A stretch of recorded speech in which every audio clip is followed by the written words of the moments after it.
Dr. James Rosser is a surgeon educator, scientist, inventor, author, futurist, social advocate, television personality, playwright, video gamer, comic book collector, lover of cinema, and self-proclaimed terminal 12-year-old. Currently, he is a general surgeon specializing in minimally invasive procedures with advanced laparoscopic surgeons at Florida Hospital Celebration Health. Dr. Rosser has described himself as the nexus where which you think is frivolous meets which you hold on high ground. He has given more than 350 invited lectures around the world, written over 50 peer-reviewed articles, more than 16 chapters in books currently in print, and 11 digital books. He is currently the sitting president of the Society of Laparoscopic Surgeons. In spite of all his contributions to medicine, his heart has always resided in education. Dr. Rosser is the author of a book called Playing to Win. A surgeon, a scientist, and parent examines the upside of video games. In this stimulating book, Dr. Rosser presents an interesting look at America's education crisis and proclaims the unthinkable, that video games will be the key to a second American revolution, an education revolution. His hypotheses have been scientifically validated in the surgical arena and have birthed a new way of looking at video games. They are not just entertainment outlets that can rob you or your child's future, but rather knowledge and skill transfer juggernauts that can potentially solve problems in education, healthcare, and business. Dr. Rosser is calling for an establishment of a new revolutionary army, a generation of patriots that will do their part for their country. The rallying mantra is freedom through knowledge, join lest we die. America cannot be a first-class nation with second-class students and workforce. The groundbreaking book's filled with fascinating stories, studies, and research from fields of science, healthcare, education, the military, and his own experiences as a doctor. Dr. Rosser shows that video games can be an innovative and empowering resource in nearly every aspect of our daily lives if we choose to develop them as such. It is a real pleasure and honor to welcome to the show Dr. James Rosser. Well, how you doing out there? I want to just thank you so much for the opportunity to share on this subject that's so close to my heart that other people need to be aware of, how video games can save the world. I'm willing to say that, and if we leverage it properly with science. Well, Dr. Rosser, I'm excited to have you on the show here. I know my first introduction to your work was probably the same place that others who know your name find you, and that's your research. It was on the impact of video games in surgery. Now, for those who haven't had a chance to read your research or hear about this, could you talk a little bit about this study? Well, yeah, and it's an interesting story because it's emotive and because it's a personal study about 20 years ago when we started to explore how we can operate on people without opening them up and decreasing pain, suffering, and getting them back to work quicker. We came up with a new way to operate, and that is, instead of opening people up, we do all the work based on what we see on the screen. So I remember in Akron, Ohio, because that's where I was professor of surgery, assistant professor of surgery at Northeastern Ohio College of Medicine and at Akron General Hospital in Akron, Ohio, the home of LeBron, right below Cleveland. Everybody was amazed, the entire world, about removing gallbladders without opening people up by using a TV screen and long instruments. So in that room, there was a lot of reporters, including a reporter from the Playin dealer in Cleveland. She saw me remove this gallbladder, and then the next day the headlines happened to be, I had the pleasure of seeing the future of surgery. I was with Dr. James Rosser, the Nintendo surgeon. So after reading the headline, I said to myself, wow, is that why I seem to be intuitively very facile with this? Because everybody would remark, oh my God, we've seen 6, 7, 8, 9, 10, but nobody that made it look so easy as you. And I just, in a flippant fashion, said, well, there's two reasons why, ladies and gentlemen, I'm great at this. And everybody leaned forward. And then I said, number one, I fly radio-controlled airplanes and drones. And number two, I'm great at video games. Everybody they looked dumbstruck at the moment. Is he serious? And then everybody had a big laugh afterwards. But I was serious, and that started my journey in trying to utilize video games for the greater good, and that's what brought me here to do the research. Now, that's really interesting because when you talk about the connection there, it almost sounds like you're discussing the idea of transferable skills, skills that help you succeed in games, maybe can help you succeed in other areas. Have you seen this play out in any other ways in your work or professional life? Well, in 2007, the shot that was heard around the world was my paper that was published that showed that surgeons who were better at Super Monkey Ball, silent scope on practice mode, and Star Wars Racer's Revenge, they were better than the surgeons who did not. This entire paper has won many awards. It was the most downloaded paper in the medical literature for 18 months, and highly coveted, and 7,000 news agencies covered it.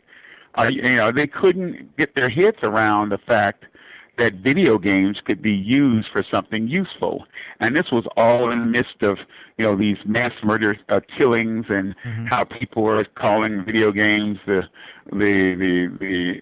art form of the devil. And really, I've been playing video games ever since Pong, and I didn't turn out so bad.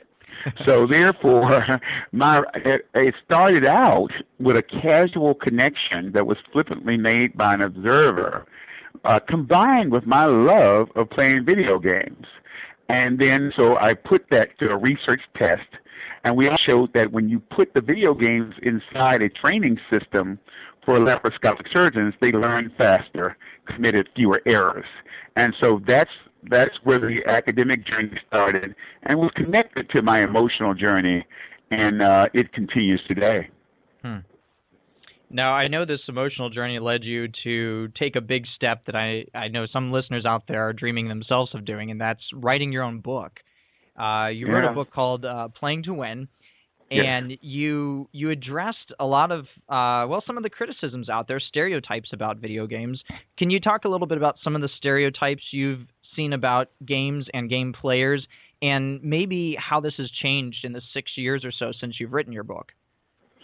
Well, here's the thing that I saw, and you notice in the book, I did a crossover between a very dark time in this country when people looked at me and decided what I could or could not do based on my skin color. I saw the same kind of prejudice against video games developing. I saw video games becoming the scapegoats of some very complex social issues. And you know what? I just like to see people downtrodden, and to see in this microcosm with video games something that was done on a very large scale that is a shameful time in this nation, and that's racism. I really felt that video games got a bad rap. They were misrepresented. I really do believe in all my heart that everything that God has his hand in creating is good. It's up to us to find out how to use that thing for good. And the very, how can I say, incompetent academic profile of the research that said that video games were the instruments of the devil and bad is the same kind of shoddy science that they use to say that I was inferior because of the color of my skin to others. I saw that correlation, and it angered me because I saw this nation, with video games, and taking a step back in the past that all of us are doing our best to distance ourselves from. And that is why I decided to bring hardcore research to the table of this discussion. And it's been a tough battle, let me tell you. There are people, let me tell you, you never lived until you received hate mail from the New York Times and the LA Times at the same time. I guarantee you that. and it proved my point of the misconceptions. And the big point is a lot of people I respect did some very, how can I say, non-top shelf investigations that low hanging fruit, poor academic way made correlations between video games that, quite frankly, cannot be substantiated if you place this under the microscope of academic validity. And so that's what made me mad. And I thought that we had to bring good science to this. And that actually started my journey. It started me of describing that journey in that book. And I hope you like that book. You notice the style of that book? It had a lot of academic stuff and scientific stuff, but it's a conversational read. Did you pick that up in the book? Absolutely. Once you get into it, as much as you're talking about the academic side, it doesn't hurt the readability one bit. Right, and that's on purpose. First of all, I'm a Southerner, and we're storytellers. And that gave me a big advantage because I have a way of translating technical stuff into an emotive storyline that means something to you. Like, for instance, if you want to understand about the misconceptions that academia has and socialist social folks, individuals have on video games, how was I going to tell the story of their misconceptions? And you probably noticed how I did it on the plane ride from Orlando. Did you notice that one? You're right, yeah. And this is a true story. I get on a plane in Orlando going to Boston to speak at Harvard, and a PhD in education, a fresh PhD, whose boyfriend let us sit in first class. She recognized me, and the whole conversation started in confrontation. Right. She said, "Are you, this guy? How dare you, try to sanitize these video games that are the root of all evil, which are academic and your academic address, and also a person like you of your stature. How dare you try to defend them?" And basically, she was calling me an outlaw, a criminal. And then after I took that, I took it like a man. And then I started, if you notice, giving her data. And every time I give her that data, what would she say? "Gosh, I didn't know that. Gosh, I didn't know that." And that's how I actually reviewed the literature of the work that had been done on video games. I said, "How are you going to give them all this technical stuff?" And I said, "You got to give it in the storyline." That's what we did. Well, it certainly makes for a compelling case and an enjoyable read. Let me ask you this. Have you seen attitudes change in the time since you wrote that? Have you noticed in recent years any changes? And if so, how do you see that changing? Well, the change could be registered objectively by the number of people that are of high academic and research standards now devoting themselves to good science and evaluating video games. So much so that when I went to the Netherlands, at a big serious game conference, I was paid, I think, the most flattering suggestion that I was the father of video games and surgery and medicine. And so I am just so happy to see the serious game movement and serious researchers entering this space, because before I did it, nobody. They thought it was somehow of a lower tier. So one of the missions that I wanted to accomplish, I think we have more serious research, and they're all citing my work. So therefore, I feel that particular phase of this revolution has been accomplished, and we're going to have more coming on board, because after I did it, they said it's okay. It's okay. If a guy of Butch Rosser's stature can then dedicate serious time to these video games, hey, I can too. Let's figure out this thing. And that's what I really love when I sit back and smile when I see another paper come out, especially when they happen to flatter me by referencing our work. Well, Dr. Rosser, that's the mark, they say, of a leader, is giving the gift to others, of allowing them to go second. So you certainly stepped up and put a lot on the line, and you've really helped pave the way for a lot of this research you're seeing. So I'm glad that the credit is coming around where it is due. Well, sometimes you have to keep on living. And this isn't my first rodeo when we tried to tell the world that this laparoscopic surgery was a way to go. We were called, I'll never forget, in London, I was called a criminal for suggesting that not only should we do this laparoscopic surgery, but also that doctors had to show metrics on what to the public so they could feel secure that we're good enough to do it. And all this stuff now is coming to pass, and I'm glad God let me, hang around to witness it. Well, what I love is you go even further than just talking about application within healthcare. One of the lines I absolutely loved from your book, you said that anything that can motivate a person to willingly invest such a large amount of time and effort has to be captured for the advancement of the greater good of society. Yeah, that's a really bold statement. Am I correct in understanding that your stance is a moral imperative? Well, it is a moral imperative. Let me tell you why. This planet stands at a crossroads. It is at a crossroads. And people say, what do you mean a crossroads? This is what we have to do. We have to do a balancing act, the balance the have and the have-nots. How can you do that? Through education and empowerment, right? Mm-hmm. Now, you've heard, I was very much inspired by The World is Flat, 1.0, 2.0, 3.0. And with the technology, I think everybody can stand on the same playing field, and everybody can contribute. If we are to advance the civilization to what heaven looks like to me, and that is the Star Trek world that I saw in 1965 in Moorhead, Mississippi, that showed me that black people existed in the future. There could be a time where there was no hunger, and people could all get along. If we're going to do that, that's going to take the power of more than a few.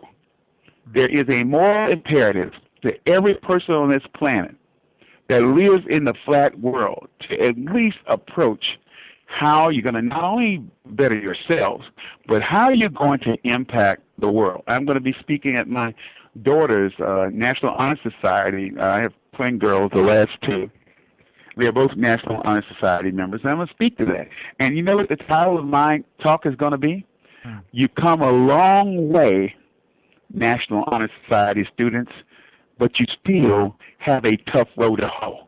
And that tough road does not involve the betterment of yourselves, but by innovating and being able to participate in the betterment of others. Anybody does not think that our first prerogative is to think of not just ourselves, but others, you're shortchanging your experience here on this planet.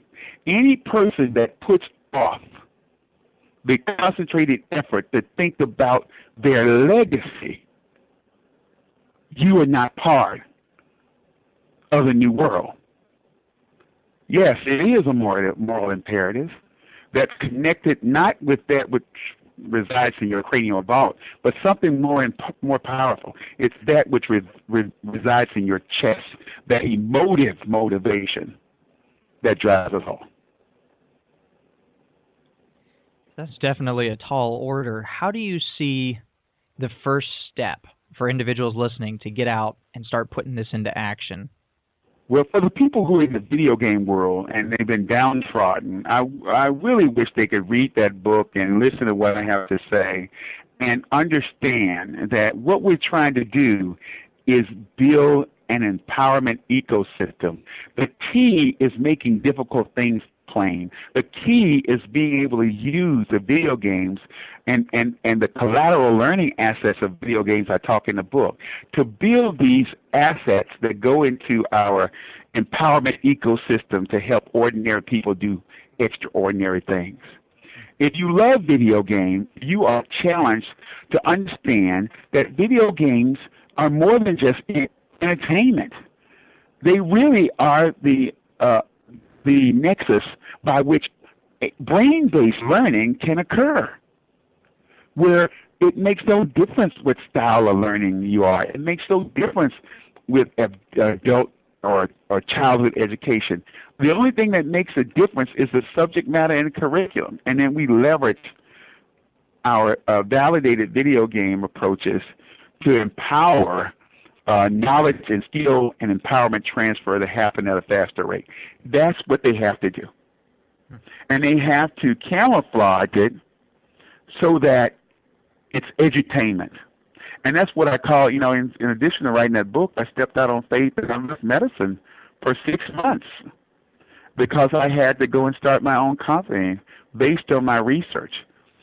Senator Rod Page, who instituted No Child Left Behind for Bush 44, he said that my way of learning, which we call stealth learning, is the most significant advance in learning in 300 years. Why?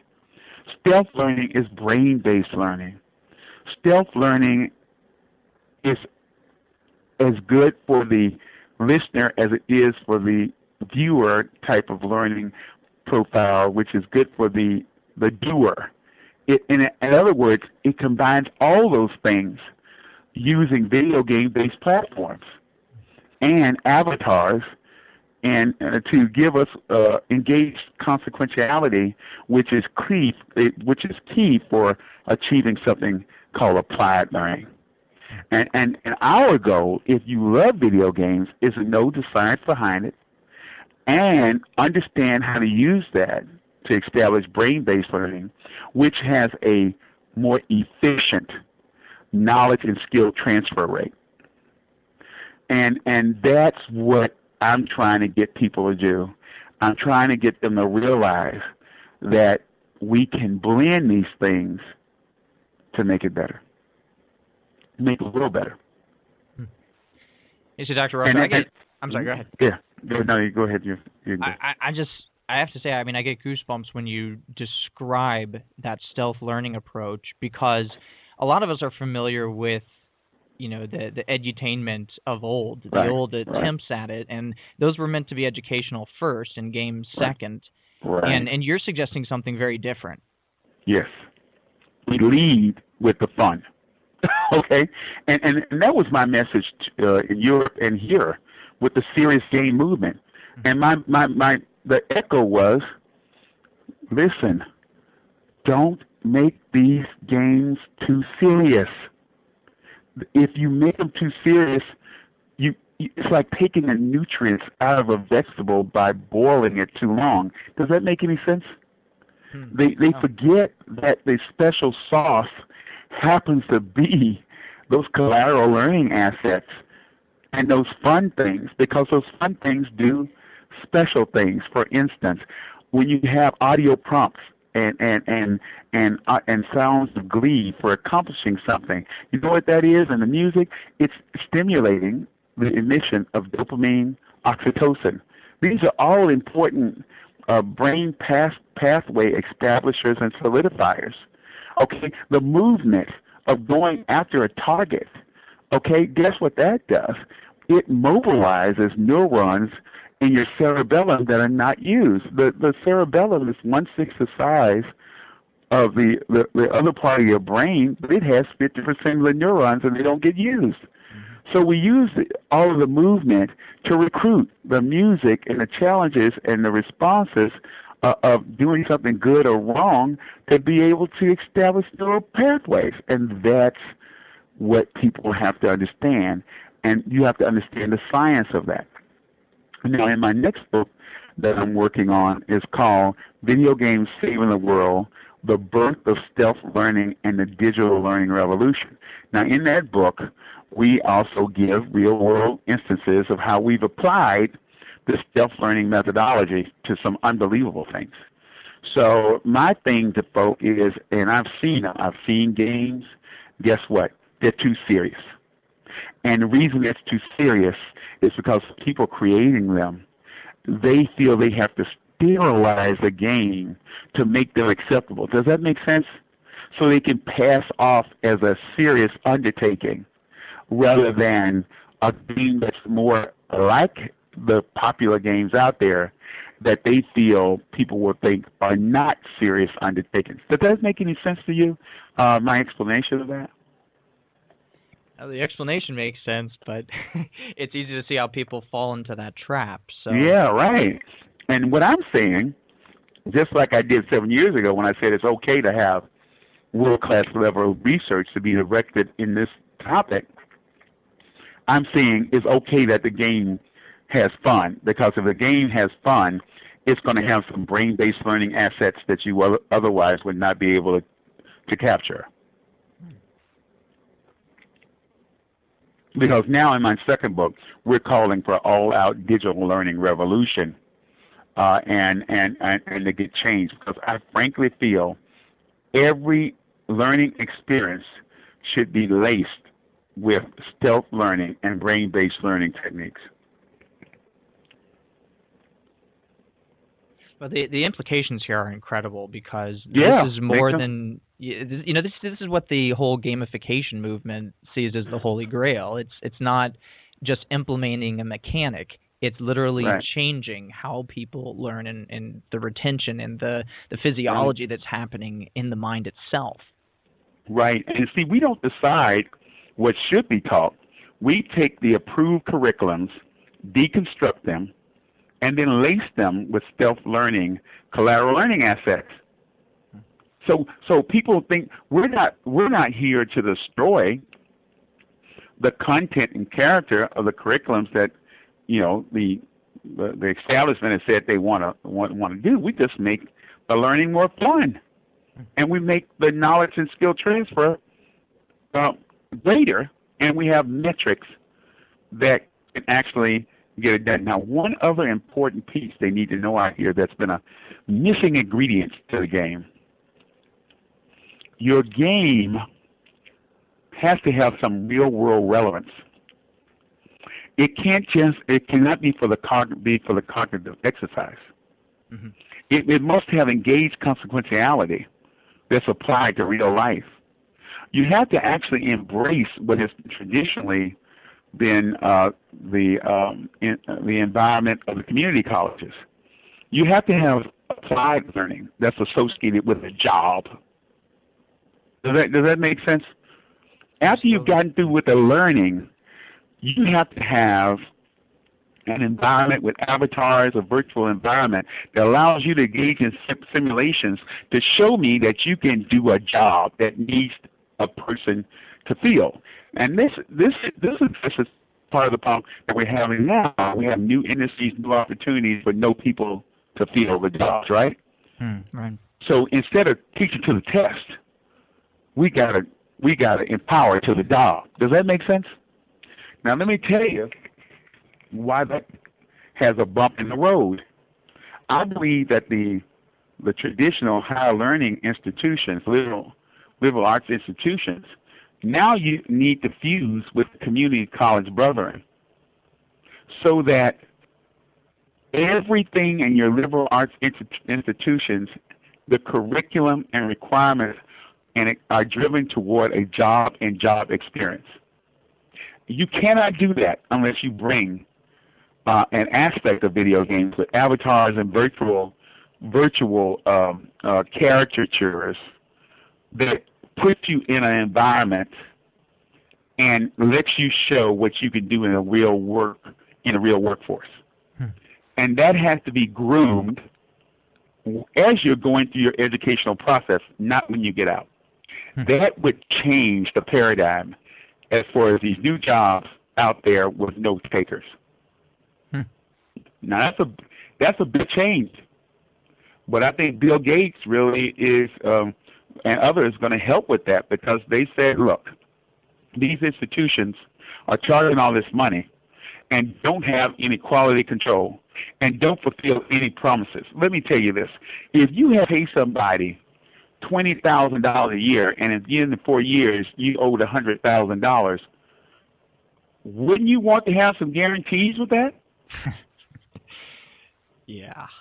Well, I know that's foreign, but that's where we got to go. Right. And education for the sake of the education does not help this nation. We have shortages of jobs. So these colleges and institutions of higher learning have to have a responsibility of preparing you for the workforce. And just like I have to show that I am one of the greatest searchers of all time and not a legend in my own mind by showing results, they should be challenged to do the same thing. They should be about making it convenient for the student. Otherwise, they're gonna wake up dead, and you can quote me on that. Yeah. Well, they're gonna wake up dead. The part that's incredible about even just the suggestion of using this learning, this knowledge, these models, this modality and technology is that it has such potential to even simplify and custom tailor learning and education in a way that just isn't Absolutely. possible otherwise. It's not possible. I'm glad you picked that up. Go ahead. I mean, Continue. I just even think about overlaying this with, you know, what we understand about personality and preferences and strengths and being able to develop in areas and identify students that need help in others. You can create systems and games that track this. Absolutely. That allow that one-on-one attention to be from the teacher to help them in their areas they need, not so much worrying about tracking and grading and knocking out things that really we have automated today. Right, and the challenge we have right now in our current system is that from the beginning, this 300-year-old system was not meant to expand the scale. Right. That's why it's struggling. Mm-hmm. Basically, Woodrow Wilson, one of the smartest presidents and academic, president, he said that really you got a certain group of the workforce that's working factories, and the other group has to, not work, come to college, and let a select few go to college. That's our system that we tried to apply to the masses, and guess what? It ain't working. Mm-hmm. So for us, we now have to empower the masses, so we need what? A system that can be like the video games, that can figure out that you like holding your controller upside down. So what can you do with Xbox? You go ahead and you modify it. You modify the game. The game comes to you. You don't go to the game. We got to be the same way about our empowerment and learning, except the current system can't do that. Mm. It's not outfitted to do that. The professors have been trained to do that. Mm-hmm. So what you see me doing is trying to show how it can be applied in very high-risk ventures where knowledge and skill transfer is paramount. And I'm trying to do this in medicine because here's a fact. Here's a newsflash. There's not enough doctors that go around and take care of people adequately. Right. So what's the key?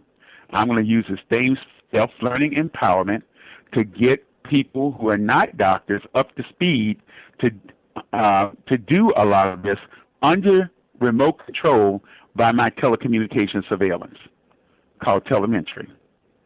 And I'll sit in the command center, and I can have physician assistants out doing surveillance for esophageal cancer in mobile units at cost-effective prices that can do mass screenings to have preventative medicine. You see how it works? But I can't do that without video games. This weekend, I'm training someone with video games and self-learning to be able to do this. See, this is not the future in my world. It's today. So we have to leverage this. And remember, you can't design just a game. The military doesn't buy weapons. It buys weapon systems. So you see, when I create a game, I surround it by a system that's either methods or content or technology to be able to help that learner do great things in a shorter period of time. And we've been able to prove that in our studies. So this is deeper than doing a game. And most people only think about the game, and they don't think about the assets that you surround the game with to achieve a superior outcome. And that's the message I want to talk to them about. We don't build weapons, of mass instruction, and that's what I call it. And that's my goal. I build weapons of mass instruction. And we put them as part of an empowerment ecosystem that allows, ordinary people to do extraordinary things.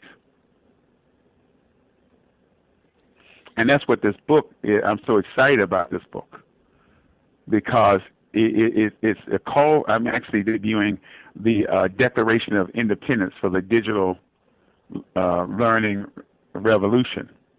That's what I'm calling for, and I've written that, going to perform that, and then I talk about how to build these ecosystems and why. I'll tell you what, Dr. Russer, I really can't wait to check out this next work of yours. I truly enjoyed and was inspired by your previous works. Thank you. And I do want to take the time to thank you for your generous time here today. Oh, Let me ask you welcome. this. Yes. How do those who want to go further with this and want to learn more, what do they do to stay in touch, follow what you're doing? I'm going to include the link to your current book in my show notes. Where do they go to find out more and keep this moving? Well, I'd like to join in a partnership with you. First of all, I want to offer you a Part B, because I'm sure there's other things that you want to bring out and talk about. So if you deem that necessary, we can do a Part B of this. And two, let's make you the epicenter of the people who are going to gather for this revolution. And I would tell them to write to you and get in line. We'll look at the list, and we'll do something special to tell them the next steps. I think what you're doing is an example of the flat world 1.0. You have a following with low-cost technology and powered by the web, and, maybe the revolution starts here. So, but if they want to just talk to me, you go brosser1 at mac.com, MAC.com, Mary Apple Charlie. And, I always find a way to answer. And I think what you're doing is a great thing. And but one thing I love about it, I do a lot of things. I love spontaneity and giving honest responses that are visceral in nature, and that's why I didn't read the questions or anything. I didn't know it. In a way, I didn't want to know it. I wanted to respond. So thank you for allowing me to do that. No, absolutely. Thank you for your kind words, and thank you again for your time today. Well, God bless, and I'm looking forward to listening to the piece after it's done. Thank you so much. Thank you.